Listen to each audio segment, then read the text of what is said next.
Summer nights are supposed to be filled with laughter, warmth, and the sound of crickets. But sometimes the fire you gather around doesn't keep away the darkness. It invites it closer. It was the final night of summer camp in a quiet valley in Wales. The air smelled of pine trees and smoke as the last campfire burned bright in the middle of the circle. The counselors had gone to finish packing the vans, leaving the teenagers alone for the first time. For them, it was freedom, the last taste of summer before school started again. Laughter filled the night as they roasted marshmallows and told silly jokes. Then Dylan, the group's natural storyteller, stood up and clapped his hands. "All right," he said with a grin. "One last ghost story before summer ends." The others cheered. They loved Dylan's stories. He always made them feel just real enough to bring a shiver. He leaned closer to the fire, his voice low and dramatic. Years ago, a man drowned in the lake just beyond the trees. Some say he was a camper who snuck out at night. Others say he was a stranger who never belonged here. But they all agree on one thing: his body was never found. As Dylan spoke, the flames flickered oddly, sending shadows dancing far across the clearing.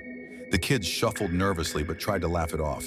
Then from the woods came the sound of crunching footsteps on dry leaves. Everyone turned. "Probably one of the counselors," someone whispered. But Dylan's smile faded. He hadn't planned for sound effects. The footsteps were too heavy, too slow, like something dragging across the ground. "Hello," Dylan called out. His voice cracked slightly. Silence. Then another crunch, closer this time. A shape began to emerge from the darkness. Tall, thin. Water dripped from its clothes, soaking the dirt. Its head hung at an unnatural angle, and its pale, distorted face glistened as if it had been under the lake for years. The kids screamed. Some scrambled backward, knocking over chairs. One boy threw water on the fire in panic. The flames hissed, sparks flying, until only glowing embers lit the clearing. In that dim light, the figure moved closer.